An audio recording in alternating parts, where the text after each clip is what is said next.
భవనాన్ని ఇచ్చుకొచ్చి గదిలో మార్చి మళ్ళీ కట్టారో ఏమో మాయజాలము తెలుసు మంత్రకారడి తెలుసు రెంటి కన్న ఇది ఇంకోటేమో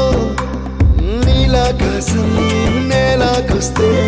ఇట్టాగే ఉంటాదో ఏమో ఈ సంతోషం దాచాలంటే హృదయాలు ఓ వంద కావాలేమో ఇంతందంగా ఉంటుందా ఈ లోకం ఇన్నాళ్ళు ఈ మనసుకి తెలియాలేదే పాపం